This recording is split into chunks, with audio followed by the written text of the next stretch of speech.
right, good evening, everybody. My name is Agatha Castellino. I'm the Director of Enrollment. I've been joined with Alan Steinberg, who is the Assistant Director of Enrollment, and we have our wonderful panelists today. So we have Dr. Pravetti, we have Dr. Bernstein, we have Emily Royston, and lastly, we have Tilak Patel. I will let them all introduce themselves and tell you a little bit about themselves. So Dr. Pravetti, would you like to introduce yourself? Sure. So my name is Jackie Pravetti. I am a graduate of Fordham University in the Bronx for undergrad. I attended New York College of Podiatric Medicine for podiatry school, graduating in 2013. I then went on to do a 4-year surgical residency at New York Presbyterian Queens, graduating in 2017. And I've currently been in private practice for going on 7 years. I am currently practicing in Manhattan, Long Island, as well as in Brooklyn, and I work with multiple residency programs as teaching faculty. Hi, I'm Matt Bernstein. I went to the Barry University School of Podiatric Medicine in Miami. I did my undergraduate at the University of Miami. I did my podiatric medicine and surgery residency at Mercy Hospital, which is also in Miami, Florida. Before moving to New York, I was in private practice in Tampa, Florida for 7 years. I worked at the University of Tampa Athletics and the Tampa Bay Rowdies, who are a minor league soccer team there. And then I moved to New York in 2022, and I've been faculty at the New York College of Podiatric Medicine since then. Thank you, Dr. Bernstein. Emily, would you like to introduce yourself? Hi, everyone. My name is Emily. I'm a current second-year student at New York College of Podiatric Medicine. I went to Butler University for undergraduate. That's in Indiana. There I majored in biology and minored in chemistry. So I'll be graduating here in 2 years. Yeah. Thank you, Emily. Tilak Patel, would you like to introduce yourself? Hi, I'm a third-year student at New York College of Podiatric Medicine. I went to Iowa State for my undergrad, and I did kinesiology and health. And yeah, I got May 2025. Graduation's coming up, so but we're heading off to externships soon. So that's where I'm at. Somebody said they're unable to hear us on Zoom. Don't worry, I sent them the solution to that. Okay, perfect. Thanks. Okay, so let's move on to the next slide. Dr. Pravetti, would you like to tell us a little bit about what is a DPM about? Sure. So just in summary, a doctor of podiatric medicine is a doctor that basically specializes in all facets of foot and ankle care. So we graduate school with a DPM degree, making us a separate specialty from MD and DO programs. So basically anything lower extremity, meaning skin conditions, bone conditions, tendon conditions, anything musculoskeletal, as well as gait analysis and evaluating people's ability to walk or run or get around is within our sector of care. So we have many subspecialties within this field. So we are basically a specialty from the beginning, which is a very nice thing. You basically, by choosing this profession, you're choosing to be educated in anything foot and ankle. So it's actually really nice in that you can really treat any patient from a dermatologic or a skin condition standpoint, from a functional or a biomechanical standpoint, from an orthopedic standpoint. So there's a lot of variety, but you are basically a foot and ankle specialist treating any facet of foot and ankle care. Thank you, Dr. Pravetti. Dr. Bernstein, would you like to tell us about the subspecialties? Yeah, so I mean, like Dr. Pravetti was saying, we're experts at the foot and the ankle, so we're automatically subspecialized, but within the realm of podiatry, there's so much that we could do. There's podiatrists that specialize only in wound care and do wound care fellowships. There's podiatrists that want to specialize in trauma and reconstructive surgery, and they're on staff at hospitals, and they're on call every night. They're at the hospital till 3 o'clock in the morning doing major reconstructive surgeries. There's podiatrists that specialize in sports medicine and work with sports teams and, work with athletes and, marathon runners and, any sport you could possibly think of. You know, people that work with gait and older population, diabetic population. I know, especially at the school here, you know, we have a couple of podiatrists that work specifically with kids, and you know, they specialize in photopediatrics.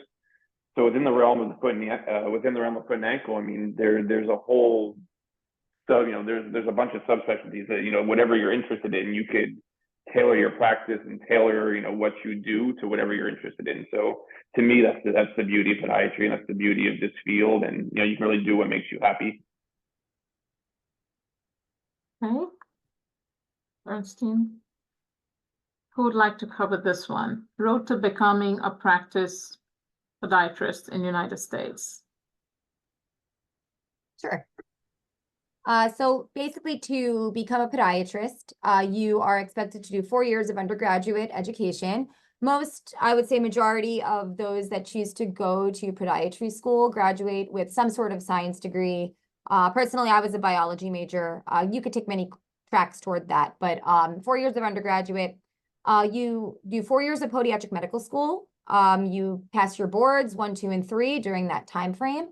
We'll go into the stratification of those 4 years a little bit later in the presentation.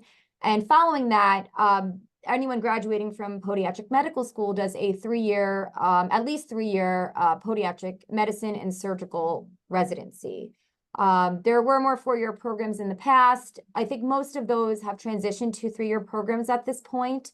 Many of us do elect to do a 1 or 2-year fellowship following your residency. That is a choice. Not everyone needs to do that, but there is a mandatory 3-year surgical residency that follows school. Fellowships usually come into play if someone elects to specialize a little bit more within the field. So those come in many forms: wound care, trauma, reconstruction, limb deformity, pediatrics, just to name a few. But the main bare minimum is 4 years undergrad, 4 years school, and a 3-year surgical residency. Thank you so much, Dr. Pravati. I have a question for you. How competitive is the podiatric field, podiatry in general? So, I mean, I think ultimately it's competitive in that, you know, to get in, you obviously go through a process to apply. But I think ultimately in terms of competition, when you're comparing it to MD and DO, I think it's less known and it's less mainstream. And that's for a multitude of reasons. But I think part of it is that people are just unaware of the profession, and the profession has also changed within the last 10 years. So comparably speaking, when you're comparing it to MD and DO programs, probably less competitive, but I think that's due to lack of awareness, realistically. Thank you. Dr. Pravati, we do also have one other question from the chat. So how old can your prerequisites be to enroll? This specific case says they have a PharmD and they took their prerequisites over 4 years ago. No, go ahead, Dr. Pravati. I don't know in terms of, I get this I was probably better gonna answer say, the question. That is an admissions question, Alan. I think let's do this. Let's go through all the slides, and then we'll go back to the admission questions that they have, and then we'll go over it. Okay. Okay, so this one is why podiatric medicine, all about the life balance. Dr. Bernstein, would you like to take this one? Yeah, no, absolutely. So, I mean, we've been saying, the field of podiatric medicine is so diverse, and you can, you have all these subspecialties, and, you can do so much within the field. And because it's, so diverse, and because you have so many subspecialties and so many opportunities, it does provide you with so many opportunities, as a work-life balance. You can take call, you cannot take call, you can work in private practice, you can work 9 to 5, you can work half day on Friday and do a couple cases Friday afternoon and go home for the weekend. You could work all day and all night. As hard as you work is how much money you have the potential of making. You can work for yourself and see 40 patients a day and, make a ton of money. You can work for a private practice and, work 4 days a week. It offers you so many different avenues to where you can work and what you can do and how much you can do and the variety of cases you can do and the variety of surgeries you can do and the patients you see if you're inner city or if you work in a suburban area, New York City, the school, for instance, we work in clinics in the inner cities, Lincoln, Harlem, metropolitan hospitals, or their community hospitals. And we see just such a wide variety of patients and cases and pathology. It's a growing field. The population's growing. People are getting older. People are becoming sicker. The diabetic population is growing. Everyone has 2 feet. As people get older and as the population grows, there's more feet. So to me, and I'm sure Dr. Pavetti agrees as well, there's always going to be a need for podiatry. There's people are more active. People are, running marathons and playing sports. And like I said, people are becoming diabetic and getting sicker and developing wounds. And, there's just so much room for growth, and, jobs are opening, and more orthopedic groups are hiring podiatrists, and more multi-specialty groups are hiring podiatrists, and more hospitals are hiring podiatrists. So to me, as a podiatrist, for going on 10 years, I've seen the field change. I think the field's going to get better, and opportunities are going to get better. So, I mean, I think it's an awesome field. And to echo what Dr. Reddy said before, I think, we need to do a better job of making people more aware because of how, great of a field it is and how diverse of a field it is. Thank you, Dr. Bernstein. Dr. Pavetti, can you describe a day in your life? Basically, how do you start your day and how does it end, kind of? Sure. So a lot of my days are very mixed, which is one of the things I love about this profession, because no 2 days are ever the same. So I am, like I said, I'm in private practice, but I also work with residency programs, which is one of the things I absolutely love to do, just because part of teaching is also learning from them, and it's a great experience. But essentially, one normal day would be maybe on a Monday, I might have an early case in the morning, and then I usually go to an outpatient clinic with my residents. And we usually see, upwards of 30 patients, and I have residents working with me. And then I will likely go to my office after that. And that's probably the busiest day I will have, because I also work in private practice. But there are other days where I just have office hours. It might not be a full day. It might be a half day. Sometimes there's office hours followed by a quick afternoon surgery. Sometimes, and I usually have this about once a week, where I just have one day just surgery. So again, no 2 days are the same, but the majority of the days are office clinic or just office. And if I have to add a case on after that or before that, I will. Okay, thank you. Dr. Bernstein, do you want to share a little bit about your day? Yeah, so, my days have changed as I moved up here. So when I was in private practice, it was similar, and I worked 5 days a week. I used to go to like 3 different offices. I drove, probably 20 minutes, each way, to different offices. A full day for me was probably 30, 35 patients, heel pain, Achilles pain, bunions, hammer toes, surgical consults. I usually have like 2 days, like 2 half days for surgery, because my offices were so spread apart. So like geographically, I needed those 2 days. So like I said, 30, 35 patients a day, 5 days a week, couple days of surgery. When I moved up here and joined the school, my days changed a little bit. I'm in clinic 2.5 days a week. I go to Metropolitan Hospital on Monday, work with the students, work with the residents. I go to Lincoln Hospital on Tuesday, work with the students, work with the residents. I teach on Wednesday. We'd have like workshops for like the 3rd-year students. I'm actually off on Thursday. We do 4-day weeks at the school, and then Friday either cover clinic or do some cases or do some workshops. So it just depends on the day, depends on the week. But yeah, like I said, it's a good work-life balance, and private practice is a little bit different than the school. But I love being in private practice, and the days are always different. The days are always busy, so I know I never had any complaints. Okay, thank you. Let's go to our student panelists next. Oh, no. This is, where do DPMs work? I know most of you covered it.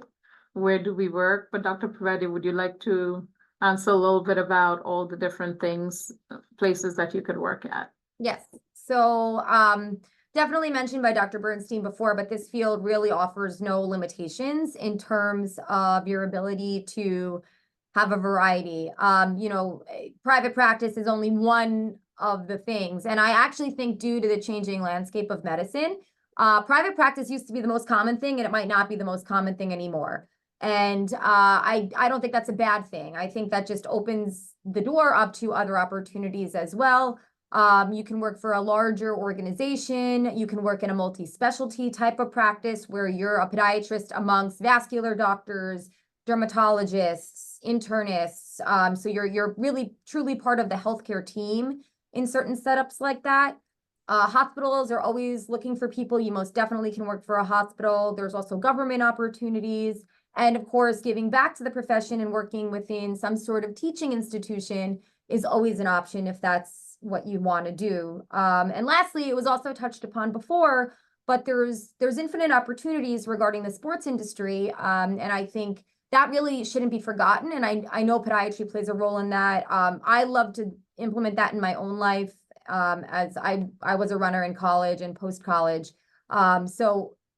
There's definitely more organized involvement in the field of podiatry for the sports industry as well. So there's really no limitation, which is nice. You don't have to necessarily commit yourself to one thing or another.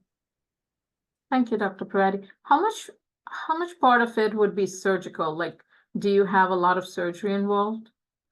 So my practice in particular is pretty surgically based. I would say I operate weekly. It's rare that I don't have a case once a week at least, and sometimes I can have up to 5 or 6 depending on the week. I don't think that's everyone. I don't think you have to do that. I think it just depends on what you want. There are podiatrists that are very heavy surgery, and there are plenty of podiatrists that are non-surgical, and they send their surgical cases to surgical podiatrists. So there's no kind of cookie cutter thing you have to do to accommodate for that. But me personally, I'm surgical. And I would say, I'm probably like a 70-30 split in surgical versus realistically, surgical versus non-surgical. Okay, thank you. Dr. Bernstein? Yeah, I mean, when I was in private practice, my time was probably about the same. I probably did about 4 or 5 cases a week. I think I did my cases like Wednesday afternoon and Friday morning, depending on the geography where I was. At the school, I probably do maybe 4 or 5 cases a month, just depending on, how much clinic time I had that month or, the patients that came in. But yeah, I mean, there's some people that are not surgical. There's some people that do 12 cases a week. There's some people that they work for a big group and all they do is the surgery for the groups, for the other doctors in the group that don't want to do it.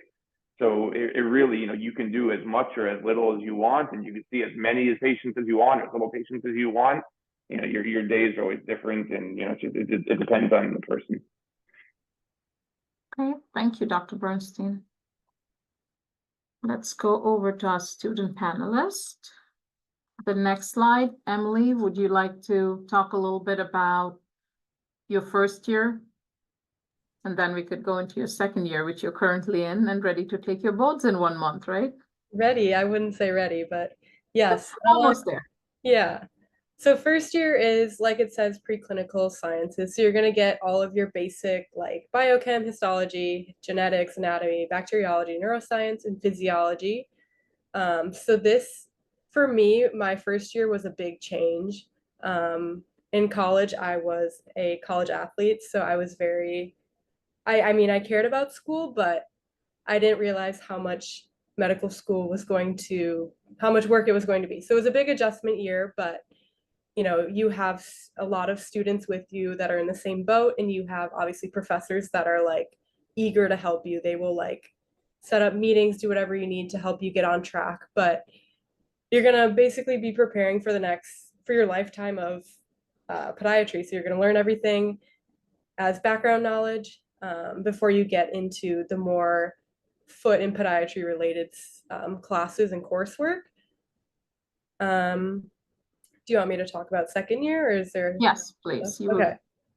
Yeah, so then after first year, you're gonna get second year, which is kind of transitioning more into podiatric, more podiatric specific courses. So you're gonna start taking podiatric medicine, which is a really great course. It's just like kind of an overall, you'll get some dermatology in there, you'll get some surgery in there, you get like everything in that course. And then you get your surgery course, your biomechanics, your pathology.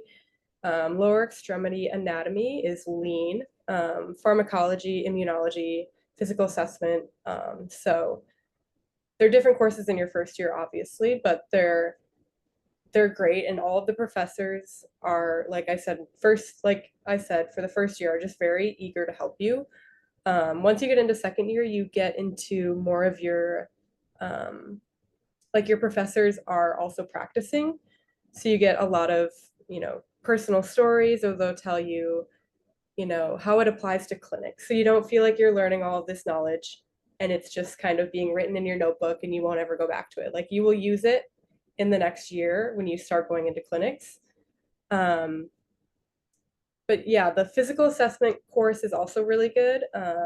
You learn how to work with patients, and then at the end of that course, you take a mock, I don't know what you'd call it, but you have a mock patient, and then that patient grades you on your experience. So it gets really real when you get to the end of your second year. And then obviously the dreaded board exam occurs after your second year.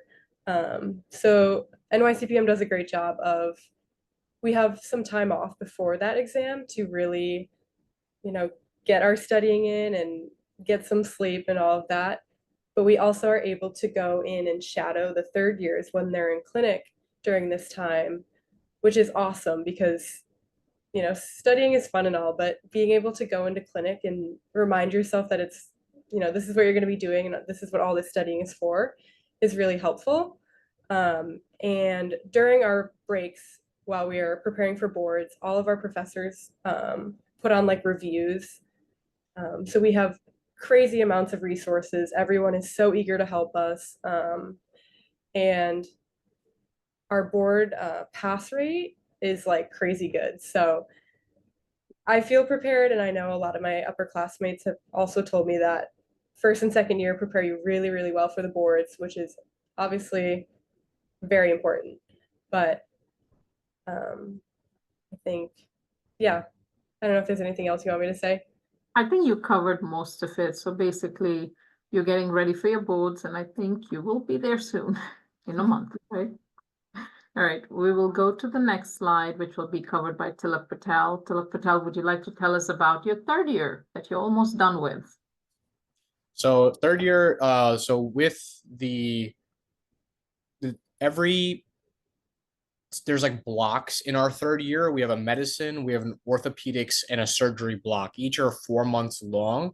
And so at least the advantage of doing the block system at NYCPM is the fact that you're going to be fully immersed in whatever part of podiatric, like of the podiatry field that you're going to be in. So currently I'm in my surgery block. So then we scrub into the OR, we take surgery classes. There's in each block, so in the medicine block, you have courses that you will take that are particularly medicine courses, and so on and so forth for the orthopedic course and our block, and then the surgery block. Then there's also overarching universal courses that you'll take, which are, there's things like medical imaging, internal medicine, emergency medicine, things that don't fall in neatly into a specific category of block, and we take them universally. I've had such a great experience with my third year.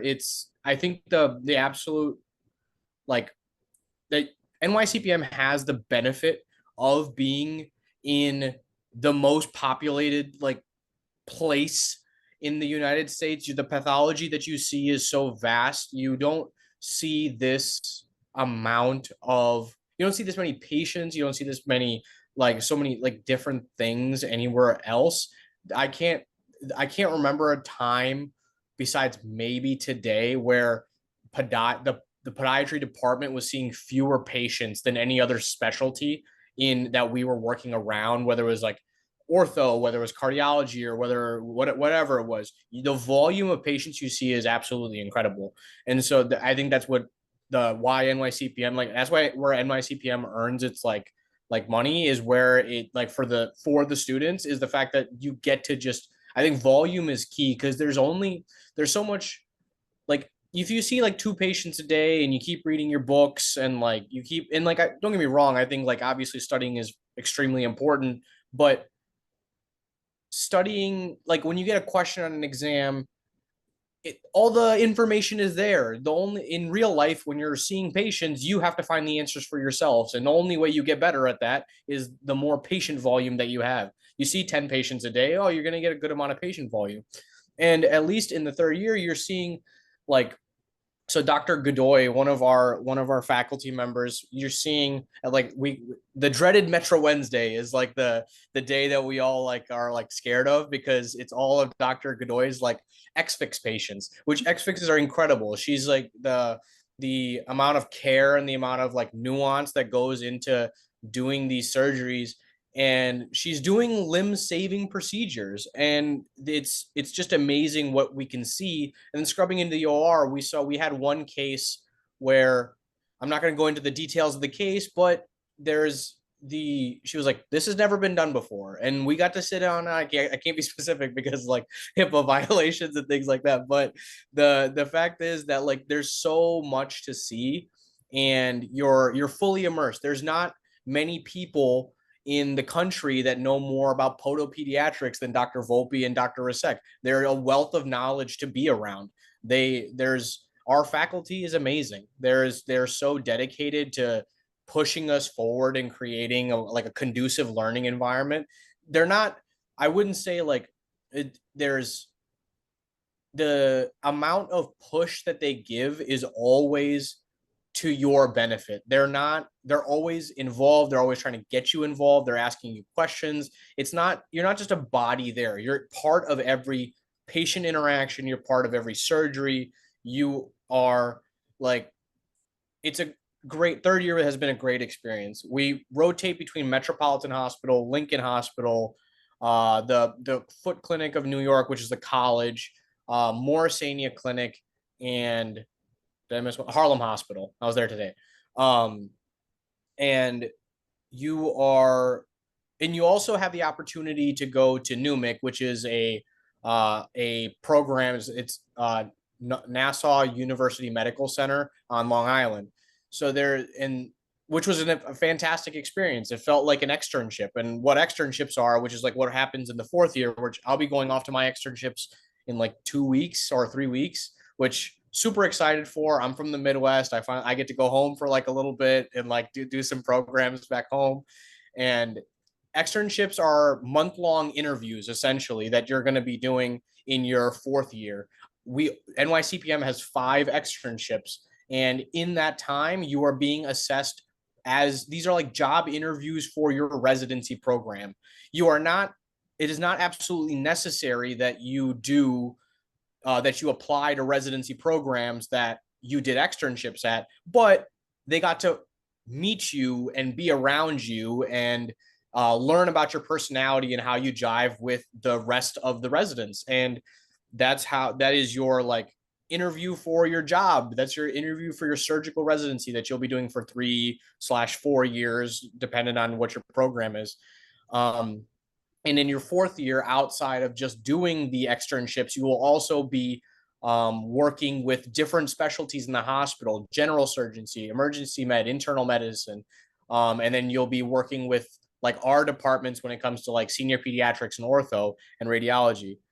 Then you also take part 2 of the boards, which that happens in January for us. And then right after that, you'll in the same, like I think week, we have interviews for your residency programs. And then I think you can apply to up to like 9 residency programs, like do interviews about 9 programs, something to that effect. And let's see.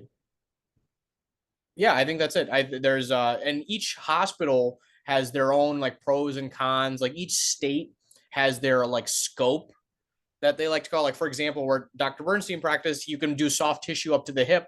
And then, but in New York, you have like, there's certifications for I forget what they call it, but like advanced ankle.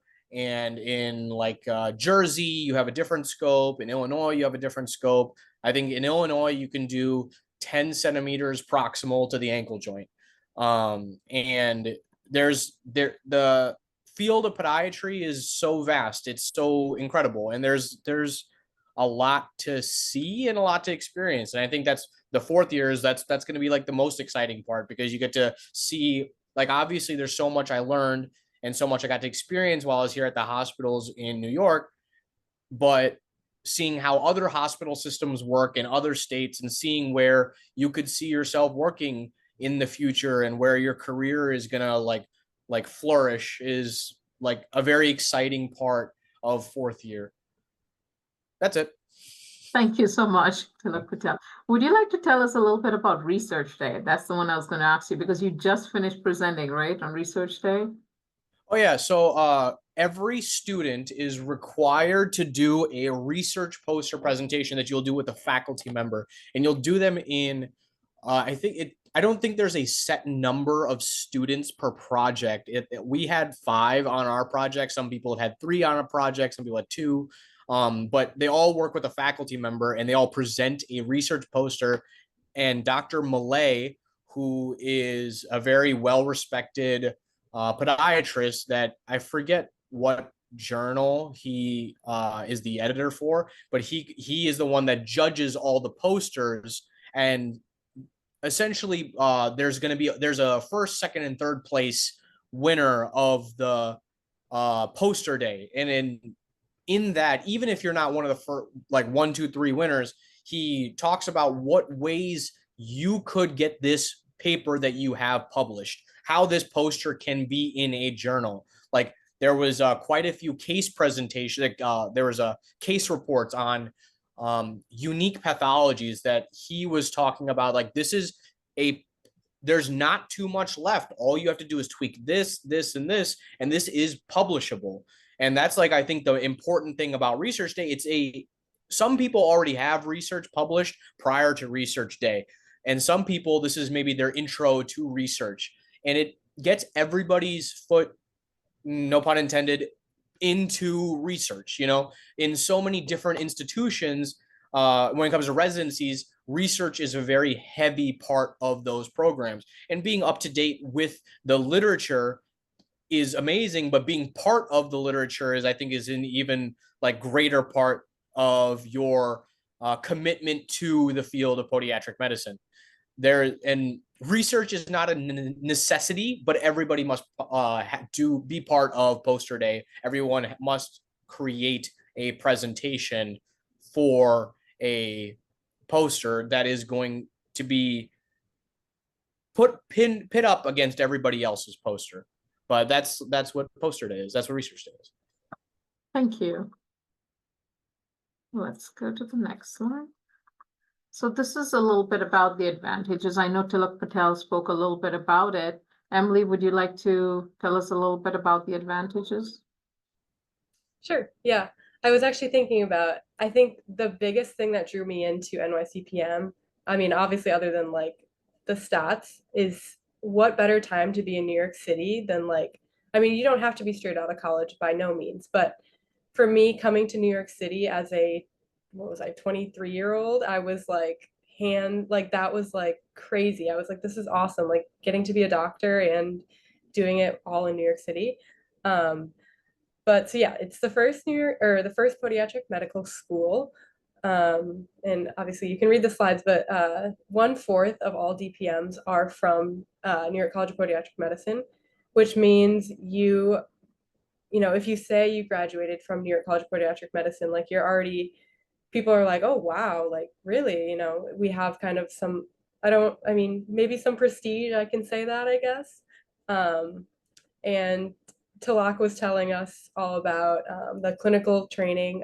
I was actually working with him today in one of the hospitals. So you get to work with students, and then you also get to work with residents, and you get to work with attending physicians. So it's really awesome experience. Like no physician does it the same, no student does it the same. So everyone's like hands-on, like you can do procedures and you can, get your hands dirty right away.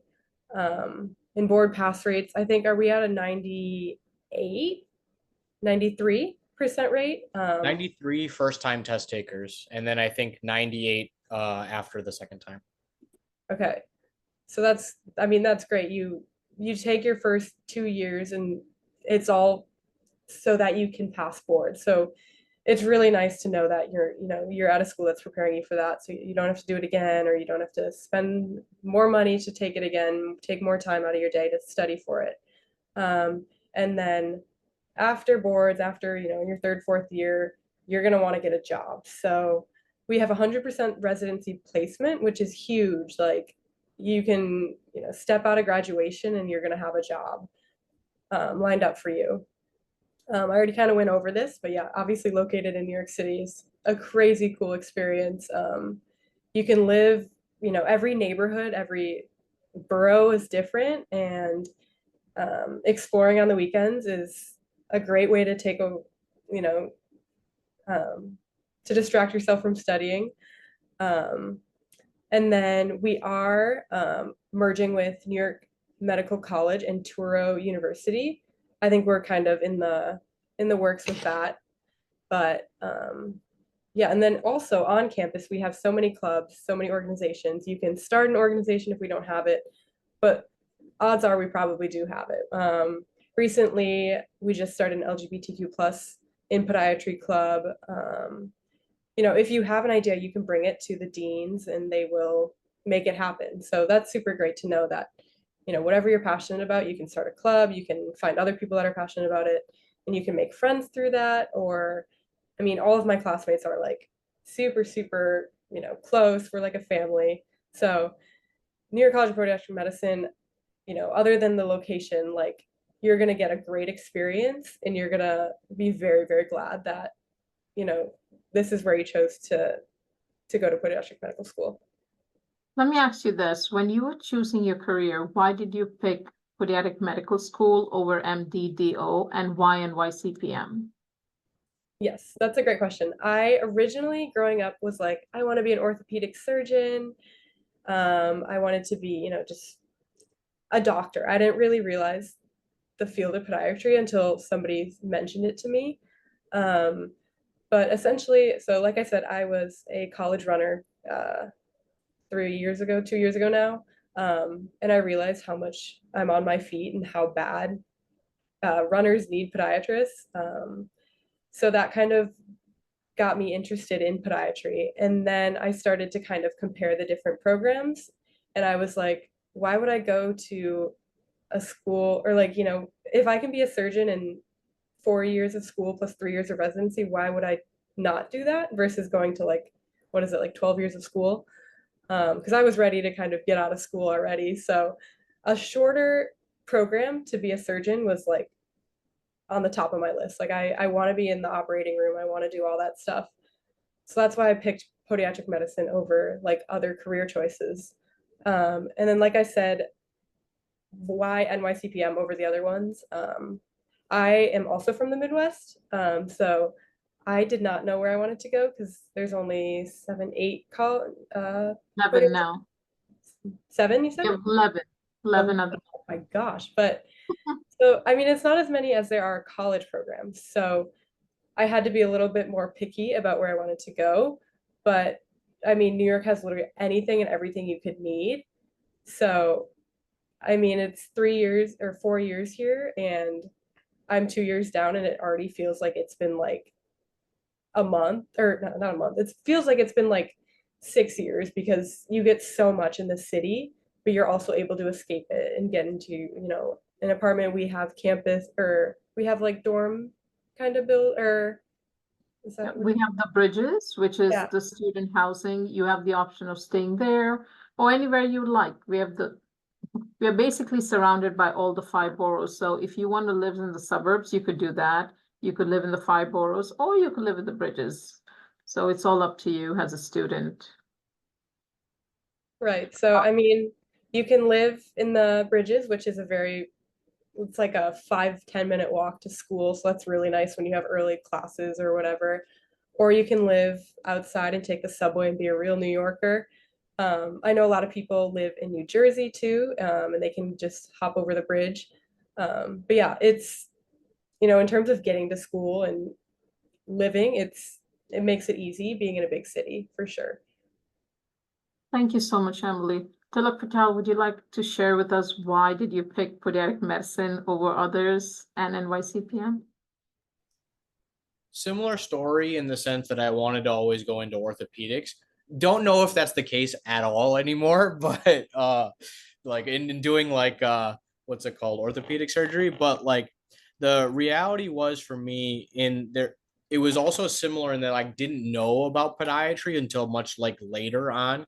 And when it comes to match in MD and DO programs, they're like when they talk about how like competitive match is, it's very difficult to match into surgery when it comes to MD and DO. Like there's so many different fields, like there's derm, there's neuro, there's cardio, but the fact of the matter is that surgery match is difficult. And but if I can guarantee a surgical residency, it didn't seem like it seemed like a no-brainer to me. And I think that it was like I also did a lot of my own. I had like my own like foot and ankle like issues that I did a lot of like rehab treatment, learned a lot about like in my undergrad career. I was a biomechanics intern when in my junior and senior year. I was part of like a lot of epidemiology studies about like movement and exercise, and the what seemed to me what was the great thing about podiatry is that everybody takes for granted their ability to ambulate. It's something that is just uniquely human-esque, you know, running long distances, walking, like bipedal motion, right? Like it's something that's uniquely human in the way that we do it. And when people lose the ability to walk pain-free, they completely that you can't remember a life without it, because it overcomes you. The ability to walk pain-free is such a necessity, and when that's taken from you, it's very difficult on your well-being and quality of life. But being part of the process that maybe gives that back to people and makes them pain-free and lets them go about their daily life and enjoy it instead of just hobbling around all the time. I think it's a uniquely beautiful thing to help people to be able to do. And I think that's what pushed me towards podiatry in the end of it all. Thank you so much, Mr. Patel. Let me go to the next slide. We'll start the Q&A, but I definitely have one question for Dr. Pravetti. Dr. Pravetti, you are a grad from NYCPM. So I want you to tell everybody else, like, how was the experience here, and what do you have to share with the students that would like to come to NYCPM or are interested in the field? Yeah, so I'm a proud graduate of the class of 2013. I loved my time there. I am very thankful for my years at NYCPM, mainly because it got me to where I am today. You know, I think a lot of what I would say was already touched upon by Emily and Tilak. I think realistically what puts NYCPM in this different category is the high volume of clinical experience. I felt like that was unmatched. I'm obviously very biased in that I went there, but at the same time, I'm also from New York. I grew up on Long Island. I knew I wanted to stay in New York. I went to college in the Bronx. And I mean, figuring out podiatry and realizing that NYCPM was in New York was a very easy decision for me. And at the time, I did doubt, like, maybe I should have done something else. But once I got into school and realized, what I got myself into, I can't imagine really doing anything else at this point. And I'm really thankful for the education I got there. I still am really in touch with a lot of my classmates and even colleagues in the years kind of above and below me. Post-residency, I consider a lot of the people that graduated from school close to me as well. And, some of them ended up my co-residents that, we still keep in touch today, even if they've moved outside of New York. So, I think really what sets it apart, definitely location, like Emily mentioned, the clinical volume. And it's something that I really wouldn't be where I am without it. Thank you so much, Dr. Pravetti. Dr. Bernstein, I just had a question. I know you're into sports medicine, so why did you pick podiatry and how do you like it so far?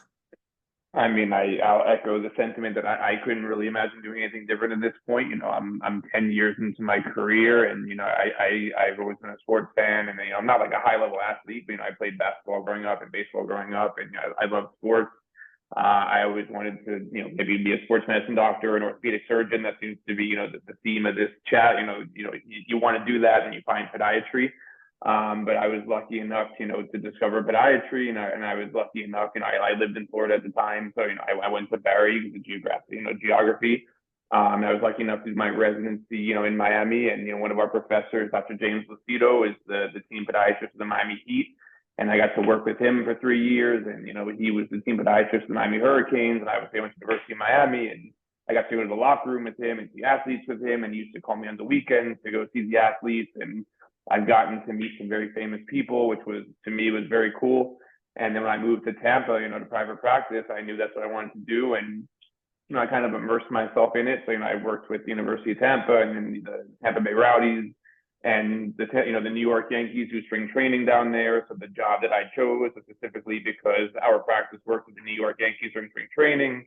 I've gotten to be a clinical director for the Special Olympics. So I've worked at the ESPN World Games, the Special Olympics, and treated, 400, 500 athletes during the World Games. And I've worked with my, triathlon clubs and marathon clubs. So for somebody that's interested in sports medicine, it's given me, every opportunity to do what I wanted to do. And I really couldn't imagine. I mean, I love what I do every day, and now I get to pay it forward. And I love working with the students and the residents, and I get to teach and, impart whatever I've learned, the last 10 years. So this profession has kind of given me everything that I can want in life, and hopefully it will continue doing that for as long as I can, am willing, or not willing, as long as I'm capable of doing it. I hope it just keeps going at this rate.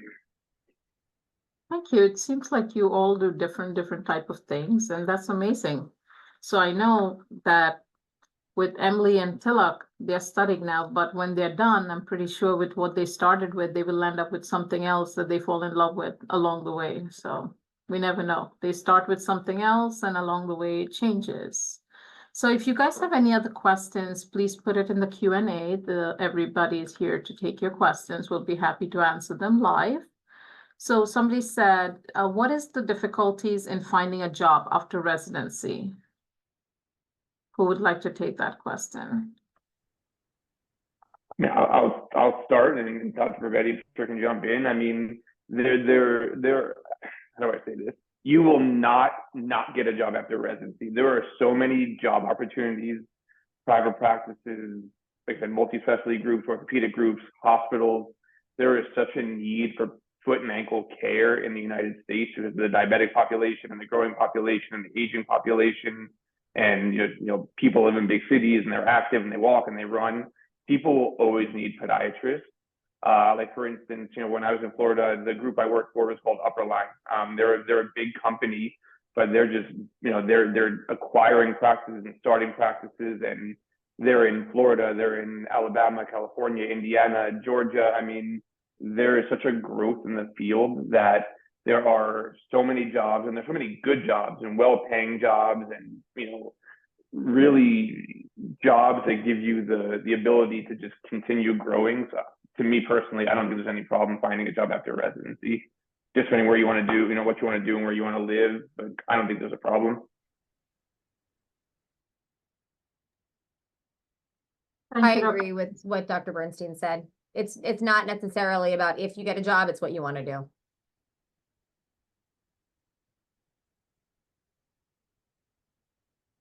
Yeah, would you like to tell us a little bit about, like, after you finish school, when you go into the subspecialties, what should they expect? Like, I know they do 1 year right after they finish their surgical residency. Yeah, I can take that one. So I'm assuming we're talking about like kind of a fellowship year, correct? Yeah. Okay. They want to know what's a fellowship, how does it help them, and Sure. So ultimately, I mean, fellowship is kind of a decision that you make post-residency or during your residency. Any podiatric residency will give you the basic skills to come out and perform surgery or be non-surgical or kind of do what you choose. If you do elect to maybe gain a little bit more of a specialized knowledge in a certain type of surgical ability, say arthroscopic surgery, or really heavy into sports medicine, or a reconstructive type of procedure, there are fellowships for that. Most surgical residencies will give you parts of that. But I think when it comes down to it, and there's several throughout the country. I did not do a fellowship. I just did a 4-year residency, so I can't speak from experience. But I think that's kind of a decision you make kind of going into the later half of your surgical training and residency. And if you gain this love for a certain facet of the profession, and you know there is a fellowship in it, that's when I would make the decision to go into that specialty. Thank you so much, Dr. Pravetti. The next question goes to Tilak Patel. I know you live at the Bridges. The student is asking, how safe is the area at Nycpm from the apartment and dorm rooms?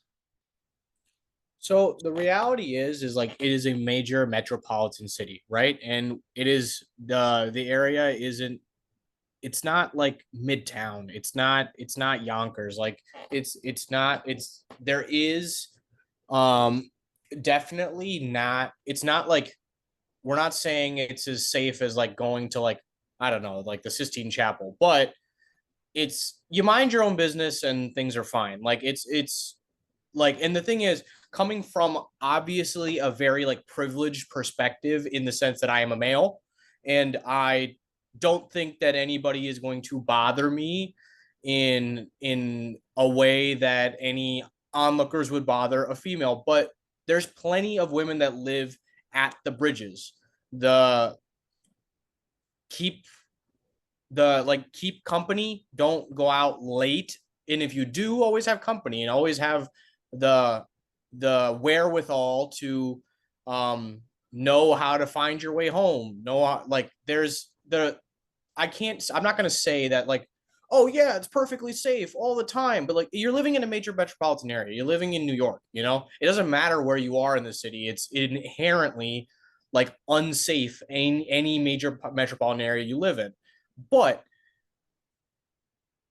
make good decisions and be like, if you feel like you're unsafe, maybe have people with you, you know. But the reality is you mind your own business, people don't really bother you. It's a 6-minute walk from the school, like, and I mean the 6-minute walk is usually like Google's like estimation of walking like a snail, and so it's like a 4.5-minute walk, you know. It's like, it's very close, you know, the area, and it's right by the 4 train, which takes you basically everywhere in the city or transfers you to another. Like if you're, the accessibility from the area is great, you can go anywhere. Do I feel safe at all times? Like not really, but do I think that I would feel really safe anywhere in New York at all times? Probably not. I don't think it's inherently more risky or unsafe than everywhere else in the city. Thank you so much, Tilak Patel. I'll tell you one thing from personal experience. Somebody once told me, wherever you walk in the city, walk with a purpose. Don't look lost. Don't look on your phone. Look up and walk with a purpose. That's what I would tell anybody else. 100%. Walk like you got an attitude. Walk like a New Yorker. Nobody bothers you. If you walk like you're scared, you're gonna get bothered. I promise. Yeah, I would basically ask Emily the same thing. Emily, I know you don't live at the dorm rooms, you don't live at the Bridges, but you live by yourself, right? So would you like to tell us a little bit about your experience since you've been here? You've almost been here 2 years, going on your 3rd, so. Yeah, I would say, I mean, it goes with anywhere. I'm an anxious person, so I get very scared walking around, but I will say I haven't felt uncomfortable at any point, knock on wood, but that goes for anywhere you go. I mean, I also run at like literally the worst times of the day. Like I will go out at 5 a.m. So you mind your business and you'll be fine. Like I haven't had any scares or anything. I know that was my mom's biggest worry when I moved to New York City, but it's as safe as you make it. So just be smart and you'll be fine. Yeah, and also, would you like to share your experience that you won the marathon recently? That was a Baltimore marathon, but if you're a runner, there's obviously so many races and so much good energy, being in Central Park too, but yeah. Okay. The Agatha. time right now is about 6:02, so we're about to end. I would ask Dr. Pravetti to end it by telling a little bit about NYCPM and some kind of words of advice for students who are applying. Yes, so if I could, I guess, wrap it up and say, you know, Yes. I think NYCPM is basically kind of the gateway to an amazing career, and I would really not really be anywhere where I am today without that. It's one of the best decisions I've made in my life, basically, and I'm really thankful for the practice I'm in and the group I work with. A lot of them are also alumni, I'll add that. I'm really thankful for this career, and NYCPM gave me that. Thank you so much, Dr. Pravetti. All right, thank you everyone for joining us. I know you guys have a bunch of questions. If you guys have any other questions, please feel free to email us at enrollment@nycpm.edu. I will be happy to answer your emails, any admission questions.